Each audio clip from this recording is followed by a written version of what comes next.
If you like listening to our stations, DZRJ 810 AM and RJFM 100.3, there's no excuse not to listen anywhere and wherever you want. Listen on your phone or computer anytime, anywhere in the world. Just download the app for free. How do you download? If you have an Android phone or tablet, go to Google Play Store.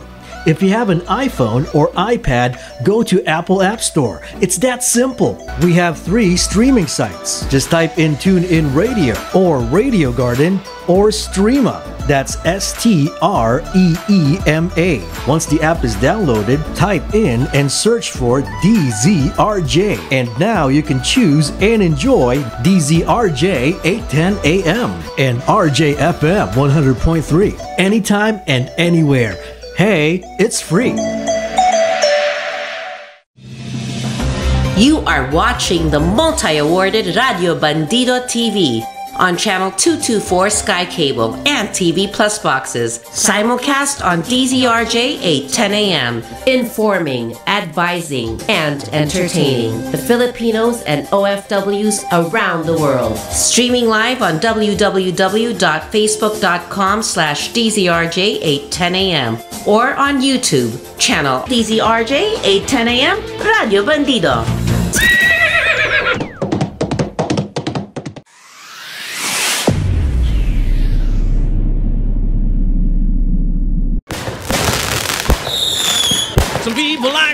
Welcoming 2025 at Solaire Resort Entertainment City.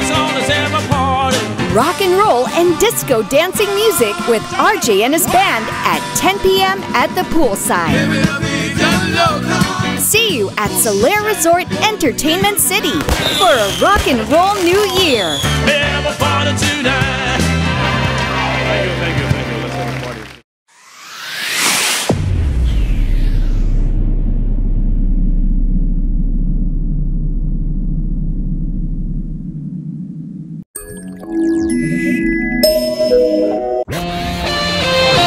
The views and comments of the hosts and guests are not necessarily those of the station. Ito si Arnel Doria at ito ang Good Trip, ang lingguhang biyahe po natin sa mundo ng travel, transportation, road safety at environment. Alamin ang mga pangyayari may epekto sa araw-araw nating buhay bilang motorista, commuter, siklista, pedestrian o simpleng mamamayan. Tutok na sa Good Trip dito sa DZRJ 810 AM Radio Bandido TV. Watch and listen to Good Trip every Saturday, 8 a.m. to 9 a.m. Airing on Sky Cable Channel 224 and on all DTT boxes. Simulcasting online on Facebook and YouTube. Listen and watch on your mobile devices. Just search DZRJ Radio Bandido.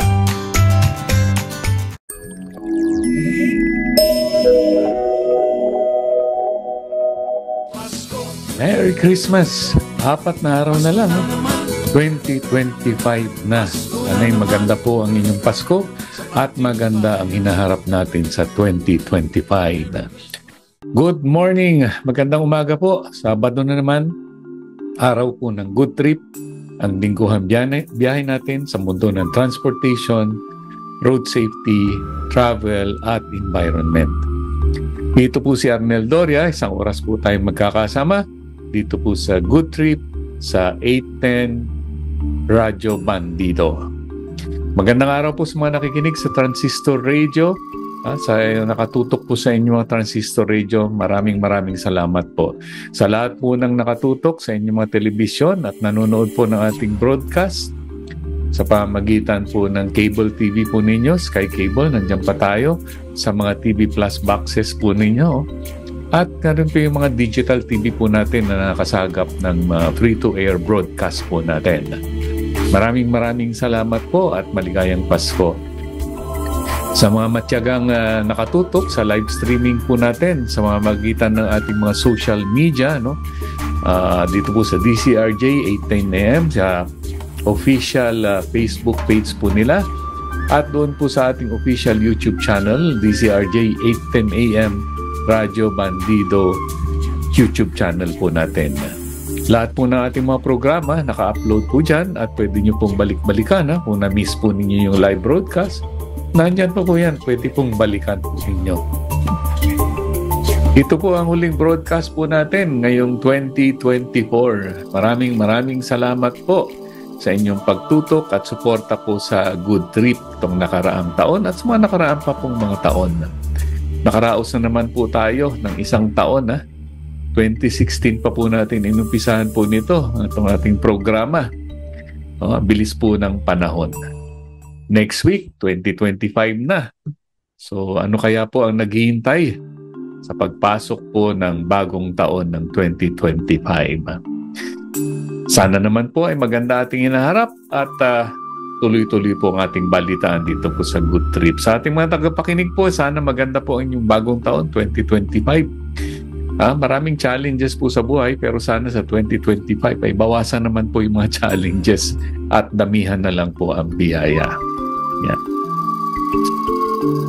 Gaya po ng mga nakarang taon, dumagsa po mga biyahero nitong panahon po ng Kapaskuhan, lalong-lalo na po yung ilang araw bago dumating po yung mismong araw ng Pasko. Dinagsa po ng tao at motorista ang mga highway, ang mga kalsada, ang mga airport, ang mga pantalan po natin, palabas po ng Metro Manila o palabas po ng mga syudad. Para sa tao ng pagdaraos po ng Pasko sa probinsya, na itinataon na rin po para makita ang mga kamag-anak, mga kababayan, at mga kababatang matagal na pong hindi nakikita. Yung iba po dyan, pare-parehong nasa Metro Manila po buong taon, pero mga kamag-anak din po nandito sa Metro Manila, pero sa probinsya pa po sila nagkikita at nagre-reunion tuwing may mahalagang okasyon tulad po nitong Pasko. Sa airport po natin, sa NAIA, nakapagtala po sila ng 161,000 na pasahero isang araw. Medyo record-breaking na naman daw po ang bilang at mas mataas kaysa po dun sa mga nakaraang taon. At karamihan po sa mga yan ay mga domestic travelers daw po, 81,600 plus na pasahero ay pang dito lang po sa Pilipinas. Sa international naman po, international flights, ay nag-deploy po ang Bureau of Immigration ng higit 30 immigration officials para po hindi maipon, para po hindi humaba ang pila ng mga international po nating biyahero. Diyan po kasi sa immigration karaniwan nag-iimbudo o nagkakaipitan pagdating po ng pila. At di tulad po ng dati, ngayong taon po, pinagbawalan po itong mga immigration officer na bumati po ng Merry Christmas sa mga biyaherong dadaan po sa kanila. Pag bumati po kasi, na-interpret po yan na nanghihingi po ng aginaldo ang mga ito na ipinagbabawal po ng ahensya. Although, alam nyo naman po dito sa Pilipinas, karaniwan po itong bumabati po ng Merry Christmas. Kaya lang, yan po sa mga service agency tulad ng immigration, nagkakaroon po ng misinterpretation na sila po ay nangangahulugan na nanghihingi po ng aginaldo. Kaya pinagbawalan na lang po sila, wag na po silang bumati. Sa ulat po ng New NAIA Infrastructure Corporation, NNIC, ito po yung bagong operator po ng NAIA Airport dito po sa Metro Manila. 2.3 million na pasahero po ang kanilang inaasahan mula December 20 hanggang January 3 pagkatapos po ng bagong taon. Halos 11% po ang itataas po kumpara noong nakaraan taon. So pinayuhan po nila mga pasahero na dumarating po sa airport ngayong Kapaskuhan po. Ang payo po nila kung kayo po ay nasa domestic flight o dito lang po sa Pilipinas, 2.5 oras hanggang 3 oras ang ibigay po ninyong palugit baka para po kayo siguradong makaabot sa inyong flight. Ito ay maglagay na po kayo ng allowance ng konting pagbagal po ng proseso.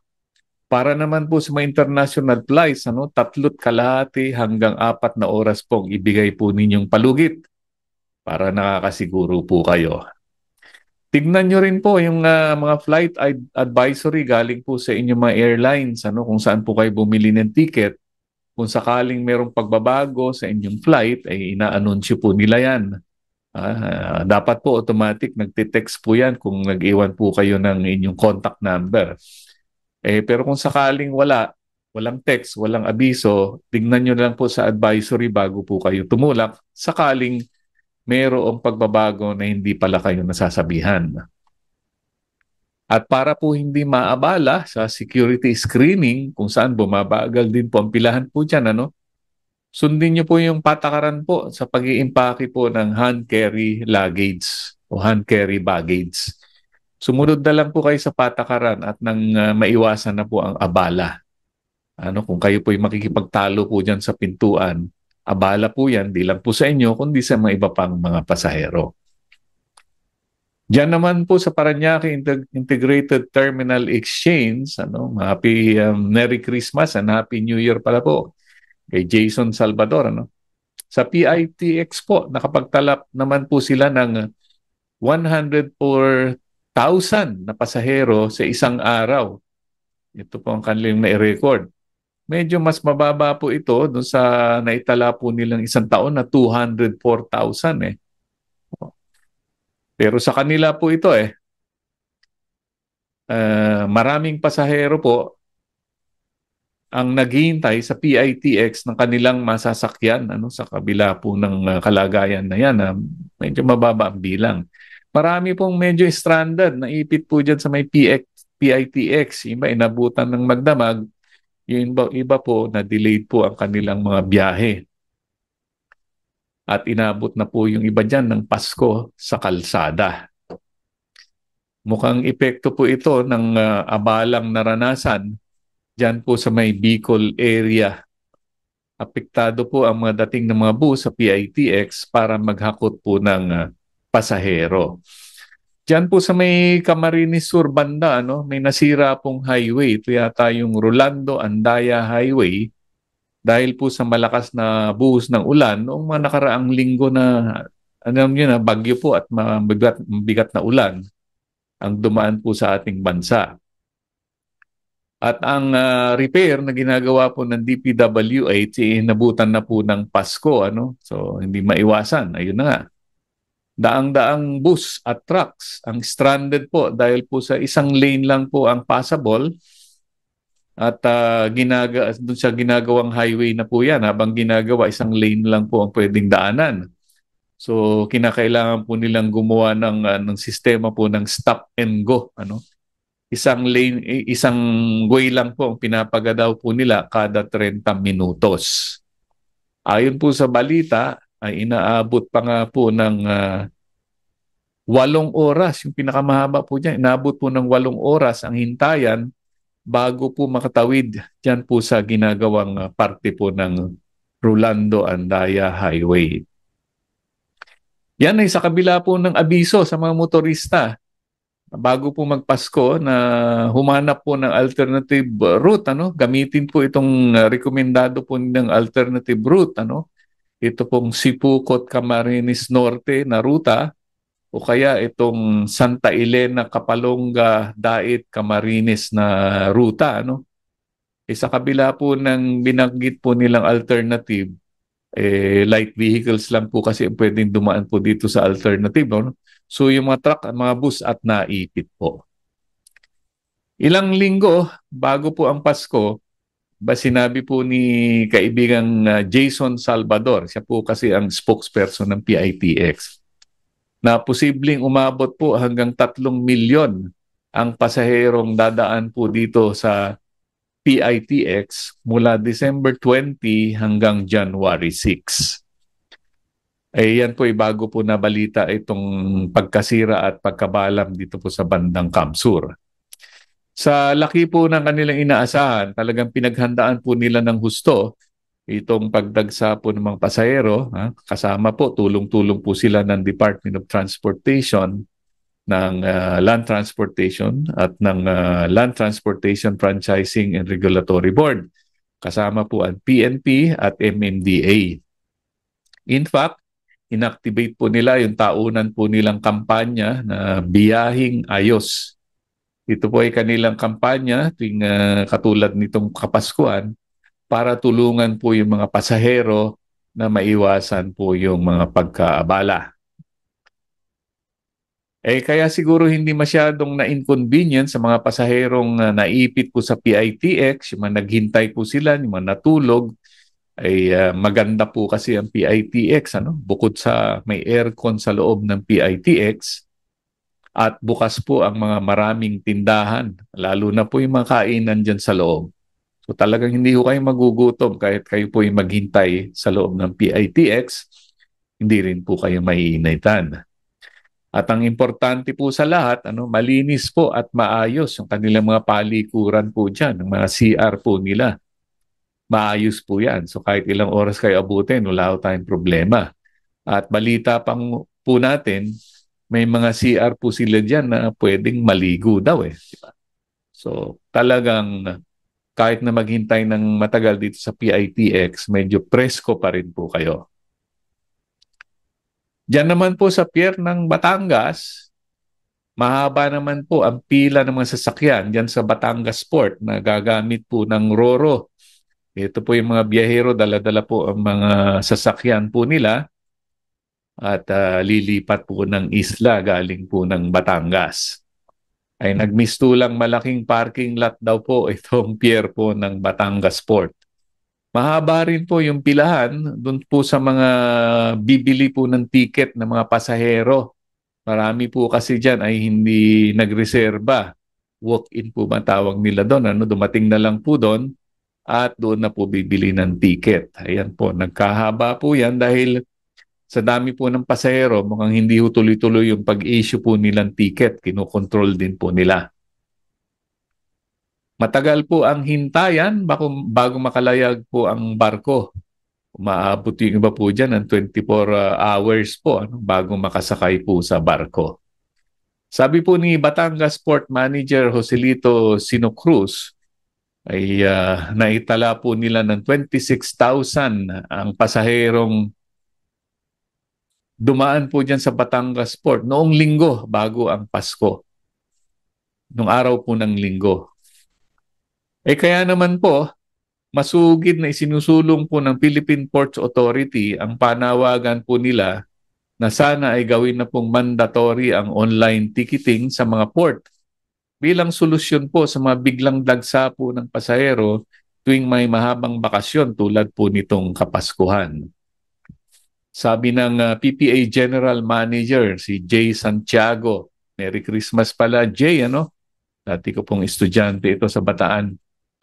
Hanggang 4.5 million ang inaasahan po nilang biyahero sa mga seaport po nila mula December 15 hanggang January 5. So sa kabila po ng pagpapalaki po terminal tulad nitong Batangas Port, nilakihan na po yan. Ngayon po ay meron na pong 8,000 seating capacity. Mula po doon sa dating 3,000 lang ang seating capacity, halos sobra pa sa doble. Pero hindi pa rin po ito sapat para po sa dagsa po ng mga biyahero. Ang Batangas Port po ay dinisenyo po para sa 25,000 na pasahero kada araw. Ayon po sa ulat, umabot nga sila sa 26,000.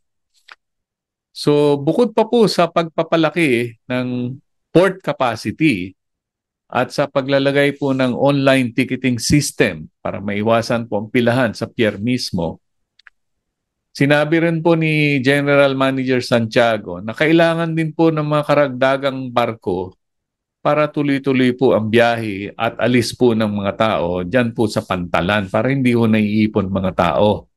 Kung dadami po yung barko, ay iikli po yung pagitan po ng mga biyahe. Sa madaling sabi, mas marami pong maihahatid na pasahero. So yan po ang nakikita po ng PPA General Manager Santiago. Aside from lakihan po ang mga seating capacity, mag-online ticketing system, at sana po makapagdagdag po ng barko. Karamihan po ng barko dyan ay mga private company ang nag-ooperate. Siguro naman po, kung maganda pong negosyo yan, malaki naman ang kita, baka kailangan pag-isipan po ng mga operator ng barko na magdagdag naman kayo ng mga konting barko o baka dalasan naman po ang biyahe. Sa South Luzon Expressway, sa kabila po ng ulan, napansin po ninyo, maulan po dito nung Pasko, bago magpasko, mga ilang araw bago magpasko hanggang araw ng Pasko. Sa kabila po ng ulan, dyan po sa South Luzon Expressway, magaan naman daw po ang trapiko sa SLEX noong bispiras po ng Pasko. Pero pinayuhan po ni June Bitug, siya po ang head ng Traffic and Security po ng SLEX at ng StarTol, na ang mga motorista na huwag masyadong matulin na ang patakbo, lalo na po kung maulan, dahil nagiging madulas po ang kalsada.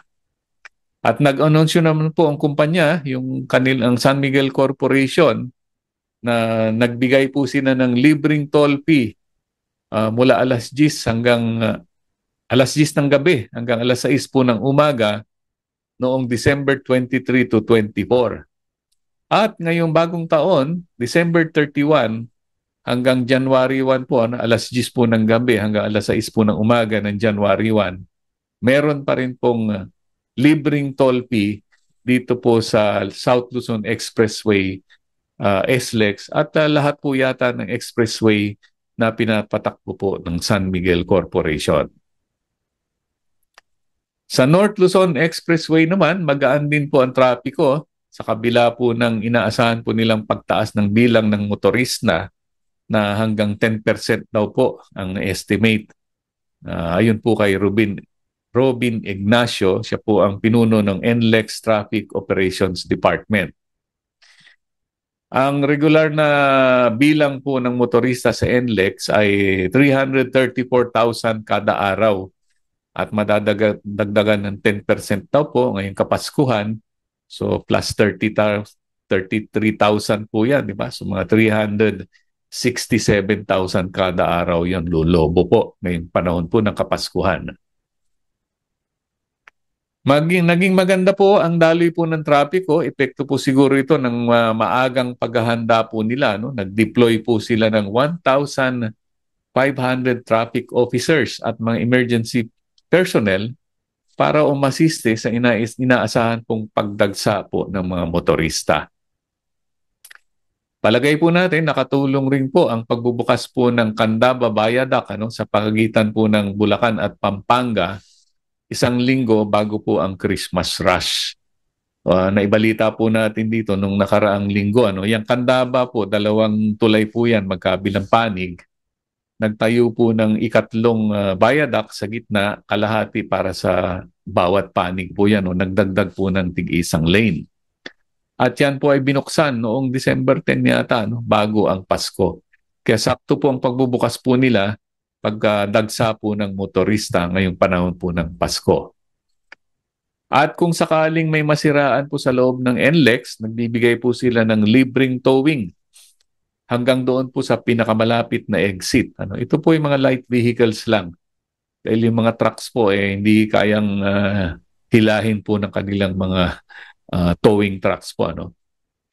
Ginagawa po nila ito para po hindi magbara ang daloy ng trapiko dyan po sa loob ng NLEX sakaling merong masiraan. Hinahatid na lang po ng libre doon sa pinakamalapit na exit. Pero mayroon pong nai-report na banggaan noong December 24, isang minibus at isang AUB ang medyo nagbanggaan po dyan po sa may banda San Fernando, Pampanga. Ayon po sa ulat po nila, nawalan ng control po itong minibus ng Carmix, umikot at tumama po sa likod ng Innova at tumagilid pagkatapos po ng banggaan. Sa ulat po, sa unang report po, 31 ang nasaktan kasama po ang isang 10 buwan na sanggol, at isa po dyan ay nasa critical condition. Sa latest report po ng ating kasamang si Edwin Moreno, mukhang sinamampalad po yung nasa critical condition. 29 po dyan ay pasahero po ng minibus at 2 po yung sakay po ng AUV. Lahat po ng biktima po ay dinala po dyan sa may JBL Hospital, San Fernando, Pampanga. At dahil po dyan sa banggaan na yan, nagdulot po yan ng 2.5 kilometrong trapiko na tumagal po ng halos 2 oras bago po naayos ang daloy. So, maayos naman po, maliban po dito sa ating nabalitang banggaan. Kung dagsa po mga biyaherong umaalis bago ang Pasko, inaasahan naman po talaga yung kasing dami rin po ng biyahero ang babalik dito sa Metro Manila pagkatapos po ng selebrasyon ng bagong taon. Yan po ay, kung inyong mapapansin, itong mga estimate po ng mga ahensya po natin ay hanggang Enero 3 hanggang Enero 5 ang paghahanda po nila para po sa ating mga highway, airport at pier pabalik po sa Metro Manila. Ngayong holiday season, for sure, marami sa ating mga babiyahe papunta sa mga probinsya upang makapiling ang ating mga mahal sa buhay.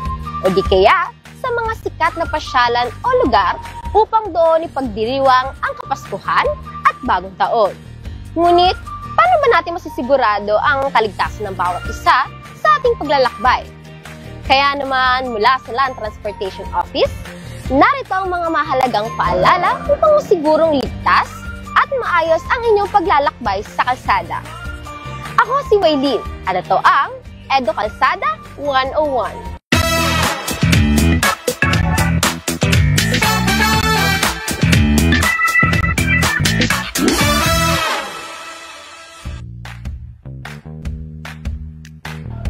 Bago bumiyahe, una, siguraduhin nasa maayos ang kondisyon ang inyong sasakyan.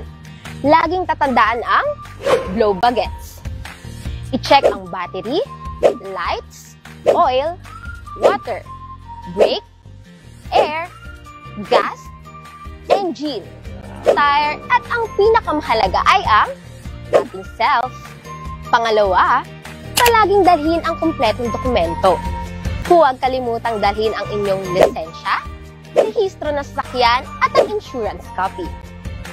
Siguraduhin rin nating updated ang mga ito upang maiwasan ang abala sa kalsada. At ang panghuli, iplano ang inyong pagbiyahe.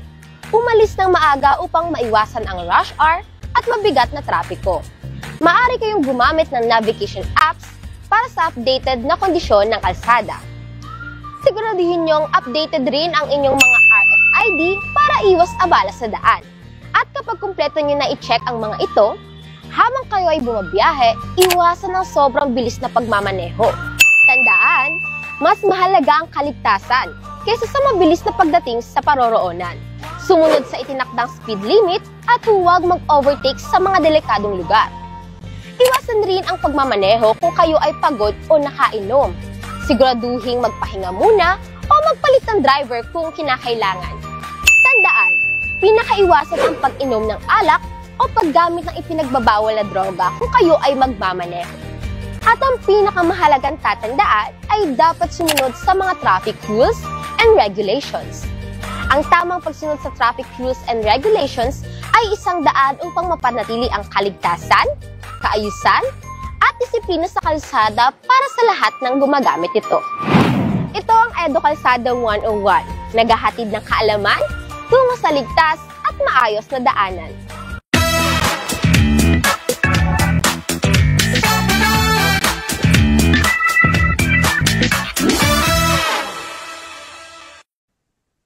May mga safety tips naman po galing po sa NLEX para po sa maingat na biyahe po ng ating mga kababayan. Sa ating obserbasyon po, mas nagmamadali po ang mga motorista kapag pauwi na po. Kaya dapat ay iba yung ingat po ang mga nagmamaneho. Walang saysay po lahat po ng masayang bakasyon, yung mga memories pong inyong nagawa kapag may hindi magandang mangyari habang kayo po pauwi. Isa sa tip po nila, don't drive when tired.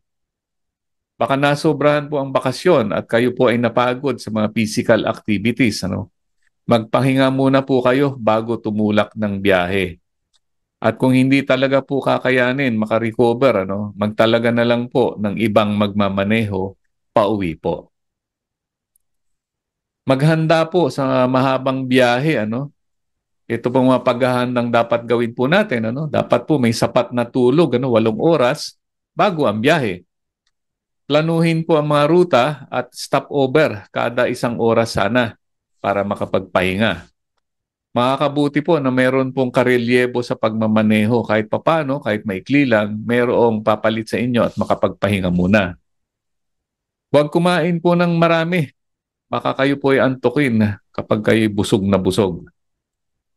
Pagdating po sa stopover, medyo tumayo, maglakad, mag-stretch para naman po makarefresh at dumaloy po ang inyong dugo at mawala man ang antok kung meron po kayong nararamdaman. Pati naman po mga sakit ng pangangatawan. Bantayan po yung mga sintomas na maaaring maging delikado na po ang inyong pagmamaneho. Halimbawa po, mabagal na po ang inyong reaksyon pag may sitwasyon po sa kalsada. Kung pansin po ninyo na medyo huli na ang inyong reaksyon. Kung madalas po yung inyong paghikab habang kayo po ay nagmamaneho, sinyalis na po yan, di po ba? Kung kayo po ay nawawalan na po ng focus sa kalsada at sa pagmamaneho po ba ninyo, medyo nagwa-wander-wander na po kayo, yung hindi na po makasabay po ang galaw ng inyong kamay sa inyong mga nakikita sa kalsada, mabagal na po ang koordinasyon ninyo. At kung napapansin po ninyo, medyo naliligaw na po kayo ng linya sa highway, hindi po ba? Kung lumalabas na po kayo sa linya nang hindi ninyo namamalayan. So, kapag sapat po ang pahinga at hindi pagod, mas ligtas po ang biyahe po. Hindi lang po para sa inyo at sa inyong mga pasahero, kundi maging yung ibang mga kasalamuha po ninyo sa kalsada. Dahil marami po kayo sa kalye, lalo na po ngayong panahon ng Pasko. Time check muna po tayo at sa ating pagbabalik po ay tuloy-tuloy po ang ating balitaan. Bigyan lang daan lang po natin mga ilang report po ng ating mga kabandito dito po sa DZRJ 810 AM. If you like listening to our stations, DZRJ 810 AM and RJFM 100.3, there's no excuse not to listen anywhere and wherever you want. Listen on your phone or computer anytime, anywhere in the world. Just download the app for free. How do you download? If you have an Android phone or tablet, go to Google Play Store. If you have an iPhone or iPad, go to Apple App Store. It's that simple. We have 3 streaming sites. Just type in TuneIn Radio or Radio Garden or Streema. That's STREEMA. Once the app is downloaded, type in and search for DZRJ. And now you can choose and enjoy DZRJ 810 AM and RJFM 100.3 anytime and anywhere. Hey, it's free. Upang maiwasan ang aksidente at masiguro ang kaligtasan ng publiko sa pagsalubong ng bagong taon, naglabas ang Central Luzon Police Office ng listahan ng mga ipinagbabawal na paputok at pailaw sa pagsalubong sa bagong taon. Nasa 28 firecrackers ang pinagbabawal at hindi pwedeng gamitin sa pagsalubong sa bagong taon alinsunod sa mga batas. Ayon kay Central Luzon Police Director Brigadier General Redrico Maranan, ang mahuhuling lalabag ay makaharap sa mga kaukulang parusa. Layon ng programang pagbabawal sa mga iligal na paputok ay upang maiwasan ang mga posibleng pinsalang maaaring idulot ng maling paggamit nito. Gayon na rin upang maiwasan ang mga insidente ng sunog, pagkasugat o pagkasawi dahil sa maling paggamit ng mga iligal na paputok sa pagsalubong ng bagong taon. Balita mula sa Camp Olivas, Pampanga, Central Luzon Super Region. Ako si Roel Tarayo para sa DZRJ Radyo Bandido TV, kasama mo sa pagtatangkol sa demokrasya. Nanawagan si Gobernador Daniel R. Fernando ng lalawigan ng Bulacan kay Pangulong Ferdinand R. Marcos Jr. na ripasuhin ang Memorandum Order No. 31 Series of 2018 na nagsuspinde sa pagproseso ng mga bagong lisensya at permit para sa paggawa, pagbebenta at distribusyon ng mga paputok at pahilaw. Ayon kay Fernando, sa ngalan ng mga negosyanteng Bulakenyo, nakikiusap siya sa mahal na Pangulong Bongbong Marcos na sana ay sa pamamagitan niya ng kanyang administrasyon ay matapos na ang renew ng Memorandum 31 para matulungan ang mamamayang Bulakenyo na makapaghanap buhay. Naniniwala umano ang gobernador na ang mga micro and medium enterprises ang magtataas ng kalidad ng ekonomiya sa ginanap na Joint Fire Technique Regulatory Board at Philippine National Police Postal Inspection at media briefing. Idiniin din ng gobernador ang layunin ng pamahalang panlalawigan na suportahan ang industriya ng paputok at pailaw habang pinananatili ang kaligtasan ng publiko. Kaya nililinaw niya ang terminong ingat paputok, hindi iwas paputok. Kaugnay nito, inilabas ni Fernando ang Executive Order No. 40 Series of 2024 na sumusuporta sa pagpapatupad ng kampanya ng Uplan Ingat Paputok na magsusulong sa kaligtasan ng publiko at mga ngasiwa sa industriya ng pailaw sa lalawigan ng Bulacan. Ayon sa iyo, ipatutupad ang Uplan Ingat Paputok ang proactive at unified approach. Sisiguruhin ang pagsunod sa nasyonal na batas at panuntunan at gagawa ng mga kampanya para sa kabatiran at kaalaman ng publiko. Samantala, siniguro ni PNP Chief Police General Romel Francisco D. Marbil sa publiko na titiyakin nila ang lahat ng paputok at pailaw na ginagawa at ibinebenta ay sumusunod sa batas, protektahan nila ang industriya at nangangako ang isang ligtas na pagdiriwang ng bagong taon. Ako, si Jimmy Mausay, nagulat para sa DZRJ ang Radyo Bandido TV. Kasama mo sa pagtatanggol ng demokrasya. Muling nag-convene ang Committee on Legislative Franchise na pinamumunuan ni Parañaque 2nd District Representative Gaston Bunting upang tiyakin ang kahandaan ng mga power utilities sa posibleng impact ng La Niña. Layo ng komite na ma-address ang ilang issue dahil sa ilang problema sa transmission system na posibleng magresulta sa kakulangan ng supply ng kuryente. Sa naturang pagdinig, naging mainit ang paliwanagan sa pagitan ni Quezon Representative J.J. Suarez at Attorney Leonor Alabanza dahil sa issue ng umani paggastos ng NGCP na ayon kay Suarez ay hindi dapat ikumpara sa gastos ng gobyerno. Trabaho nyo yun eh. Yes, exactly po. So don't compare it to government. Don't compare it to government spending because you are supposed to be establishing those transmission lines to begin with. So don't say that you're spending more than government. Yes, Mr. Chair. It just underlines po, Mr. Chair, and I apologize if it came across as different. That's an unfair statement because that responsibility was given to NGCP under the franchise that was provided to you. And we have fulfilled that responsibility, Mr. Chair. I don't think In fact, we have spent... Kinuwestiyon din ang kabagalan ng NGCP sa pagkonekta sa power line ng mga investor sa energy sector na inaabot ng dekada bago maaksyonan. Ang dami po natin natatanggap ng mga reklamo ng mga supposed investors in the energy sector. But their perennial problem is connection to the grid. Itong mga energy investors na to, uutang ng pera, magde-develop, whether it be renewable or whatever source of energy generation plant. But it would take NGCP decades just to connect them to the grid. Kaya nga, inaprubahan ng komite ang motion na magsagawa ng motu proprio investigation sa pag-review sa prangkisa na ibinigay sa National Grid Corporation of the Philippines. Kahit nasa Christmas break ang Kongreso, pinayagan ni Speaker Ferdinand Martin Romualdez ang komite na magsagawa ng pagdinig upang matalakay ang mga mahalagang issue sa bansa. Ako, si Felix Tambongco para sa DZRJ Radyo Bandido TV, kasama mo sa pagtatanggol ng demokrasya. Ito si Arnel Doria at ito ang Good Trip. Ang lingguhang biyahe po natin sa mundo ng travel, transportation, road safety at environment. Alamin ang mga pangyayari may epekto sa araw-araw nating buhay bilang motorista, commuter, siklista, pedestrian o simpleng mamamayan. Tutok na sa Good Trip dito sa DZRJ 810 AM Radyo Bandido TV.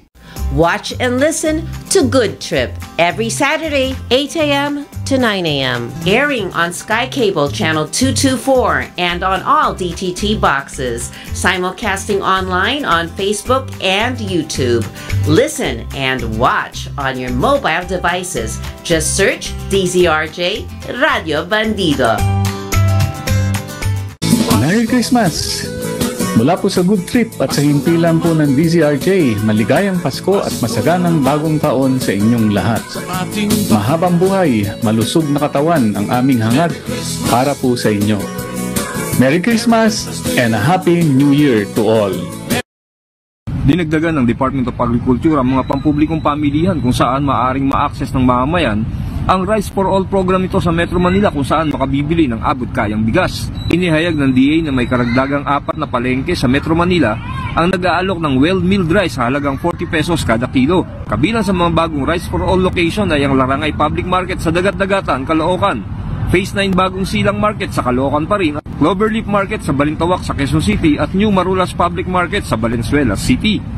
Matatanda ang nagsimulang magbenta ang kadiwa ng Pangulo Rice Kiosk sa mga pamilihang ito ng 40 pesos sa bigas noong Sabado.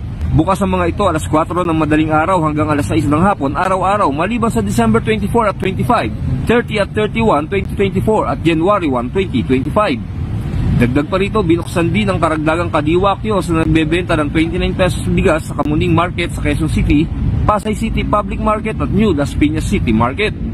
Inilunsad noong Agosto, nilalayo ng Rice for All program na makapagbigay ng abot-kayang rice option sa gitna ng pagtaas ng presyo ng mga nasabing bilihin. Ayon kay Agriculture Assistant Secretary Genevieve Guevara, tagapamahala ng Kadiwa program, ang ahensya ay nakikipag-ugnayan sa mga public market upang palawakin pa ang programa.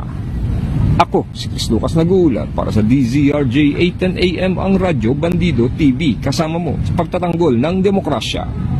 Formal na sinagawa ang turnover ceremony ng bagong daycare center sa Barangay Dita. Ang proyekto ay bahagi ng Corporate Social Responsibility Program ng HDEC Donga Joint Venture na naglalayong magbigay ng mas maayos at dekalidad na pasilidad para sa edukasyon ng mga bata.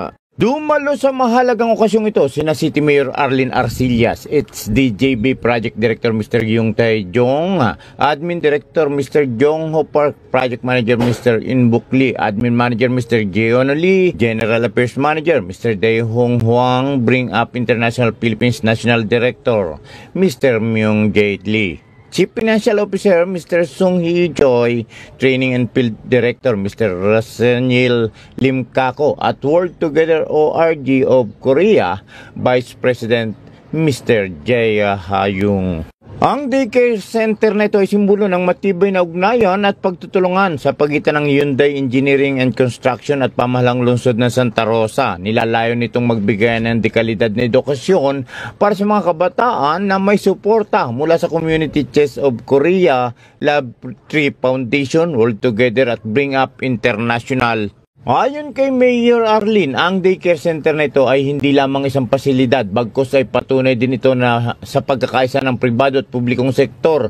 Gayun din makapagbigay ito ng ligtas at maayos na lugar para matuto, lumago at mangarap ang mga bata. Nagpasalamat naman siya sa HDJB. Itong child care center na pinasinayaan ay isang konkretong ebidensya kung paano magtulungan ang mga pribado at pampublikong ahensya para sa kapakanan ng mga tao, ani Mayor Arcillas sa kanyang talumpati. Sa pamamagitan ng paglalagay ng daycare center na ito, pinili ng SDJB na gumawa ng higit sa pagtayo ng isang infrastruktura. Ito ay nagtatayo ng foundation ng susunod na henerasyon.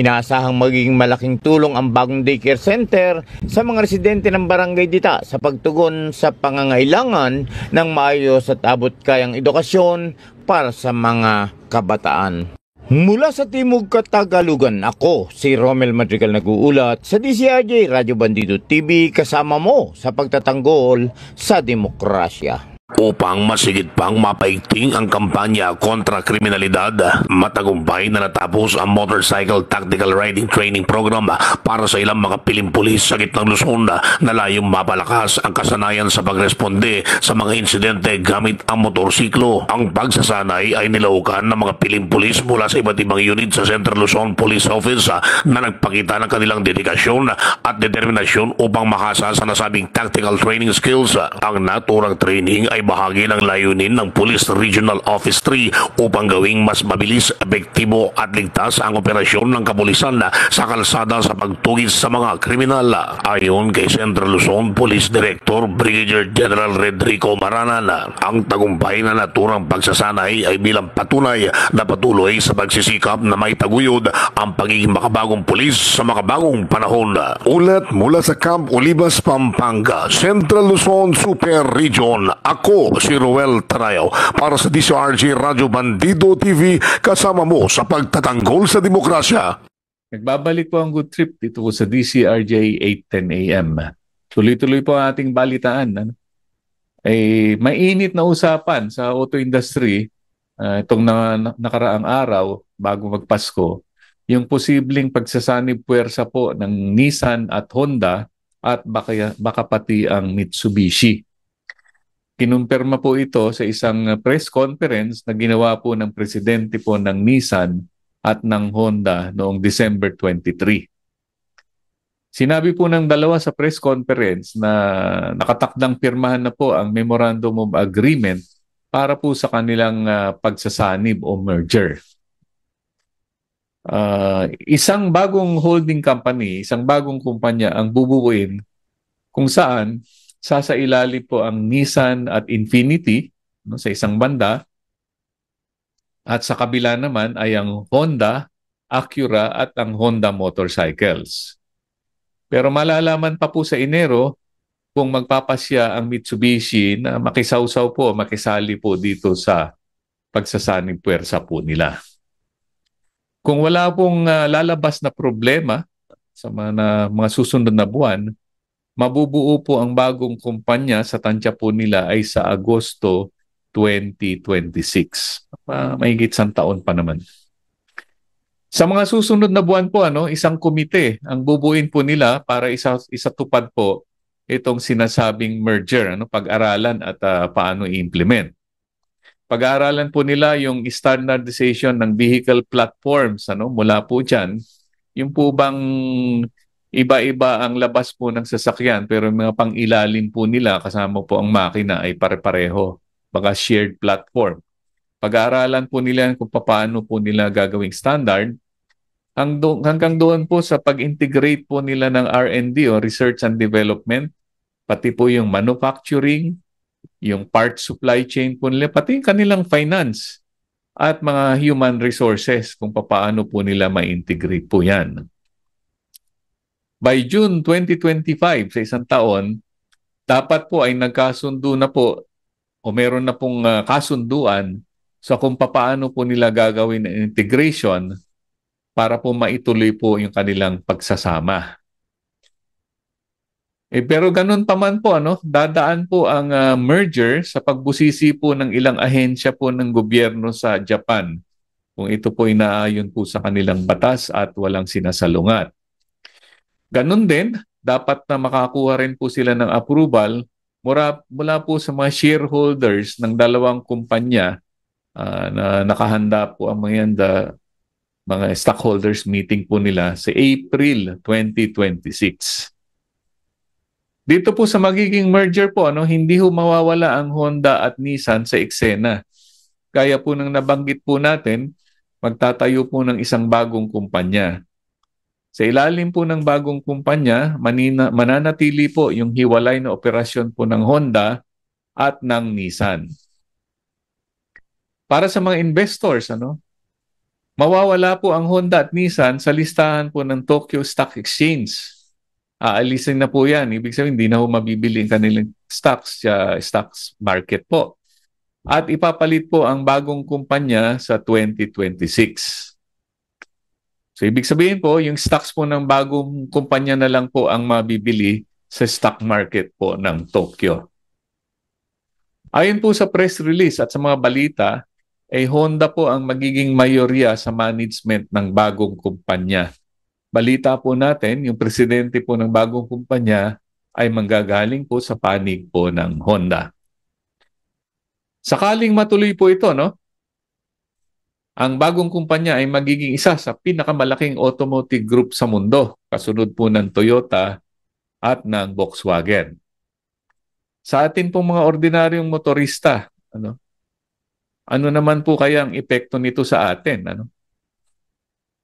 Isa na rito po, siguro magiging epekto ng pagsasanib po ay yung pagtutulungan po nila sa research and development para po makadevelop ng mga bagong produkto, ng mga internal combustion engine, di pa rin nawawala yan, hybrid electric vehicle o plug-in hybrid electric vehicle o yung mga full hybrid.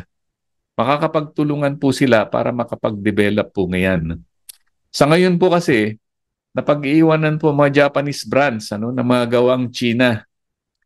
So kailangan po nilang gumawa ng paraan para madaliin po ang pag-develop ng mga bagong modelo para naman po makasabay po sila sa mga produktong nanggagaling po sa China. Bukod sa magiging mabilis ang research and development ng bagong produkto, sigurado pong bababa po ang gastos nila dahil po sa pagtutulungan po nila sa trabaho. Diba? Importante po ito para gawing affordable po ang mga bagong produktong magagawa po nila at kaya pong makipagkompetisyon sa presyo po ng mga galing China. So mapapabilis, mapapadali at mapapamura rin po ang produksyon kapag nagkaroon po nilang ng shared use po ba yung pagtutulungan po nila o palitan po o hiraman ng production facilities. Kasama na rin po yung mga back office operations at pati po yung mga systems po nila. Banggit natin pati finance nga, pati human resource. Lalo pong mababawasan ang presyohan po ng kanilang mga bagong produktong madidevelop mula po dito sa kanilang pagsasama. Ayon sa mga taga-masid sa industriya po, malaking bagay daw po ito sa Nissan na medyo dumaranas po ng mahinang benta at medyo mga lumang disenyo na po ng kanilang mga sasakyan. Ito ng mga ilang buwan nakakaraan, nagsabi po ang Nissan na magbabawas po sila ng hanggang 9,000 trabahador at magbabawas po sila ng produksyon hanggang 20% dahil nga po sa matumal na benta. Sa mga hindi po nakakakilala sa akin, gusto ko ipaalam po sa inyo na dati po akong vice presidente po ng Honda Cars Philippines na majority owner po niyan ay Honda Motor Japan. Minority po ang Ayala at ang RCBC. Sa ating personal na paniniwala, parehong makikinabang po ang Nissan at Honda sa mangyayaring merger. Sang-ayon po tayo sa mga observer na malaking tulong po ito para palakasin po ang Nissan. Kaya na sinabi po ng balita, magpapatuloy naman po ang hiwalay na operasyon po ng Honda at Nissan sa ilalim ng bagong kumpanya. Pero magiging resulta po sa bagong kumpanya, bagong modelo, common vehicle platform, mas mababang gastos sa common services tulad po ng R&D, back office, computerization, spare parts, human resources. Parehong advantage po yan sa Honda at Nissan. So bukod sa makakasabay po sila sa mga gawang China, makakahabol rin po sila sa ating industry leaders na Toyota at Volkswagen. Hindi masyadong nababanggit sa pinag-uusapan ang tungkol po sa motorsiklo po ng Honda. Diba? Honda po ang pinakamalaki pagdating po sa gawaan at bentahan po ng motorsiklo sa buong mundo. Kung hindi ako nagkakamali, higit po sa kalahati ng kinikita ng kumpanya ng Honda sa Japan ay galing po sa motorsiklo. Hindi pa po natin alam kung papaano po sasamantalahin po ng Nissan ang bentahe nitong may access po sila sa mga motorsiklo po ng Honda. Yan po ay hindi po maliwanag pa sa ngayon. Babantayan po natin. Good luck po sa ating mga kaibigan sa Nissan Philippines, sa Honda Philippines at Honda Cars Philippines.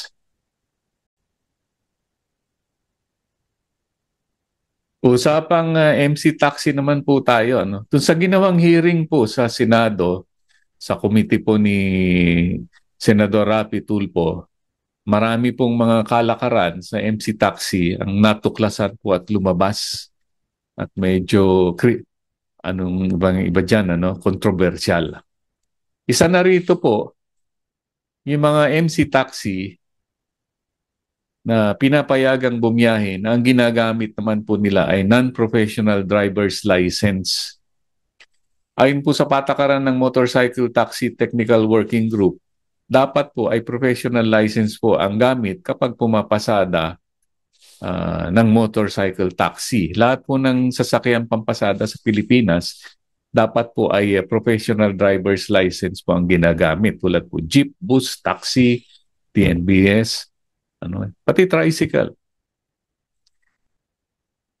Dahil mga po ito'y lumabas sa investigasyon po dyan po sa may Senado, maraming motorcycle taxi riders ang tinanggal isang araw matapos po ang pagdinig po dyan sa Senado, kung saan pinahayag po ng mga mambabatas po natin, mga senador, ang kanilang pangamba sa mga drivers na walang professional license na nag-ooperate po sa ilalim po ng angkas.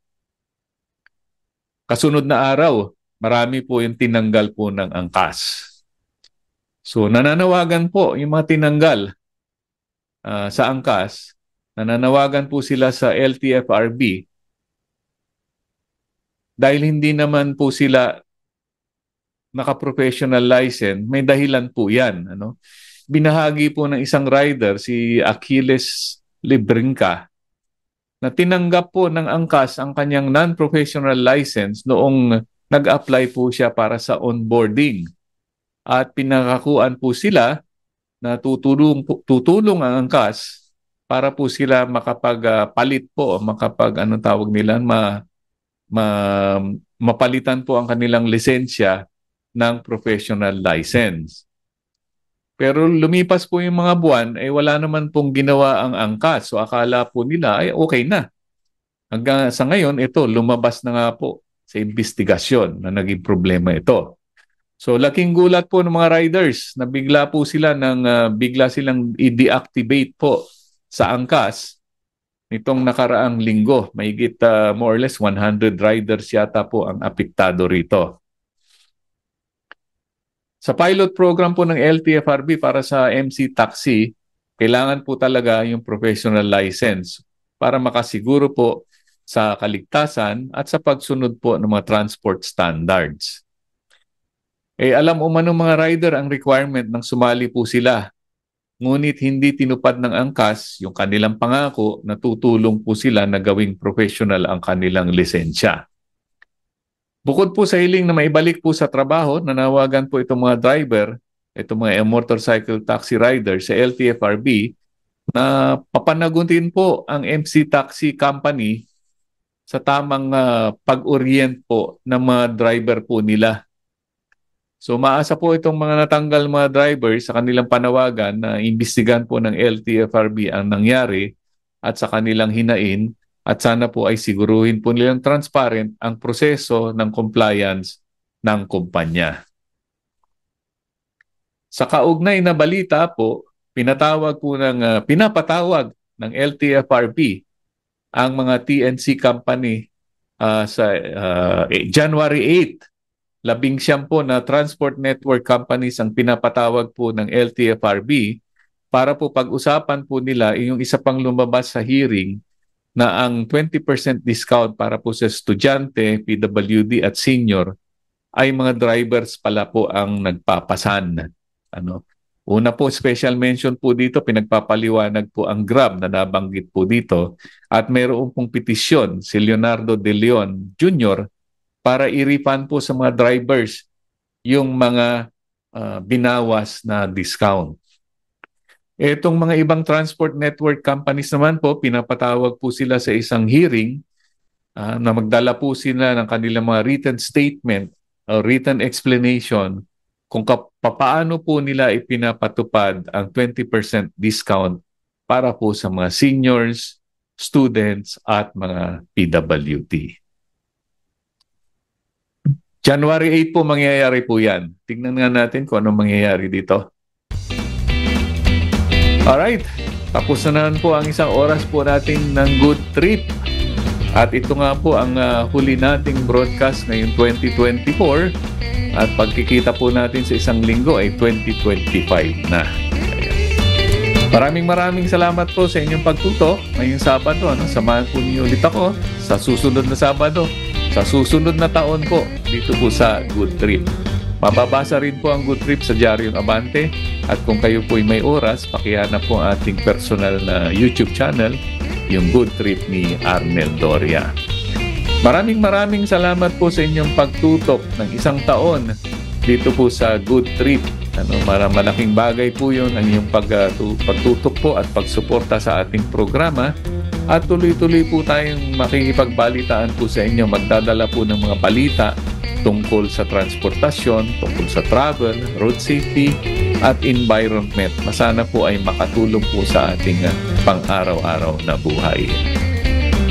Maraming salamat po. Merry Christmas! Advance Happy New Year po sa inyo lahat. Kita-kita po tayo. Ingat po kayo sa pag-celebrate po ng bagong taon para po magkita-kita po ulit tayo sa susunod na Sabado, sa susunod na taon. Magandang umaga po sa inyo lahat. Merry Christmas to you. The views and comments of the hosts and guests are not necessarily those of the station.